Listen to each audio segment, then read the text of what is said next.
Shalom, hari ini kita akan renungkan kitab Imamat pasal 15, teksnya ayat 1 sampai 18, dan sudah dibagi 3 paragraf. Paragraf pertama ayat 1 sampai 12. Aurat seorang laki-laki mengeluarkan lelehan, ia najis, dan setiap tempat tidur, setiap barang yang didudukinya, setiap orang yang kena kepada tempat tidurnya menjadi najis. Paragraf yang kedua ayat 13 sampai 15. Mereka yang sudah bersih dari lelehannya membasuh tubuhnya dengan air mengalir. Kemudian mereka akan mempersembahkan korban penghapus dosa dan korban bakaran supaya ditahirkan.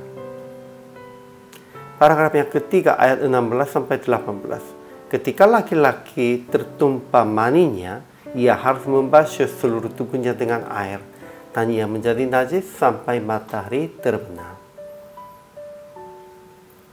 Kesimpulannya, Tuhan berfirman tentang menjadi najis, sebab aurat seorang laki-laki mengeluarkan lelehan. Ketika setiap tempat tidur, setiap barang yang didudukinya, setiap orang yang kena kepada tempat tidurnya juga menjadi najis. Mereka harus membasuh tubuh dan mencuci pakaian dengan air. Dan setelah mereka bersih dari lelehannya, membasuh tubuhnya dengan air mengalir. Dan akan mempersembahkan korban penghapus dosa dan korban bakaran untuk ditahirkan. Dan ketika laki-laki tertumpah maninya, ia harus membasuh seluruh tubuhnya dengan air, dan ia menjadi najis sampai matahari terbenam. Ajaran tentang Allahnya. Pertama, Tuhan berfirman tentang menjadi najis sebab aurat seorang laki-laki mengeluarkan lelehannya. Kedua, ia juga berfirman tentang seorang laki-laki yang tertumpah maninya. Mereka juga menjadi najis. Tuhan begitu memberitahukan proses dan hukum tentang najisnya dengan detail-detailnya begitu. Ajaran tentang manusianya. Pertama, seorang laki-laki mengeluarkan lelehan menjadi najis. Mereka harus membasuh tubuhnya dan barang-barang yang ia duduk pun harus mencuci dengan air. Dan setelah menjadi bersih, mereka harus membasuh tubuh lagi dan harus mempersembahkan korban penghapus dosa dan korban bakaran. Semuanya itu juga perlunya prosesnya.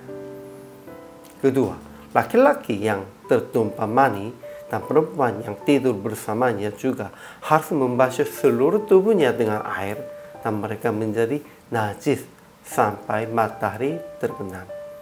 Iya, itu hubungan seksualnya itu najis bukan. Merekanya tetap harus menjadi setubuh dalam anugerahnya Tuhan, dalam perintahnya Tuhan. Tetapi kita harus jaga kesehatan. Untuk itu jaga bersihan. Sebenarnya hari ini fokusnya tentang itu. Kemudian aplikasi hari ini. Pertama, jagalah kebersihan dan kesehatan diri sendiri secara seksual dan secara hubungan, baik di hadapan Tuhan maupun di depan sesama juga.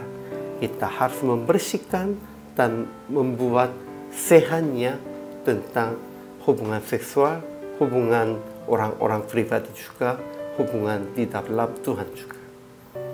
Kedua, bersetubuh dalam hubungan suami istri dengan kondisi yang bersih dan sehat untuk memuliakan Tuhan dan untuk tidak dinajiskan. Kita harus berhubungan seksual ya hanya di dalam antara suami istri sajanya.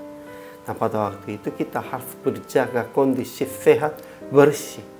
Melalui itu kita bisa memuliakan Tuhan, dan kita juga tidak akan menjadi najis lagi. Akhirnya praktik hari ini, jagalah kebersihan secara seksual dan secara hubungan supaya berjaga kesehatan secara jasmani dan kesehatan dalam komunitas.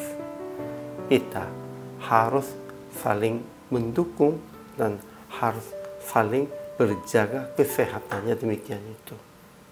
Untuk itu harus berjaga kebersihan. Pentingnya itu kehidupan orang percayalah. Hari ini juga selamat melayani. Tuhan Yesus memberkati.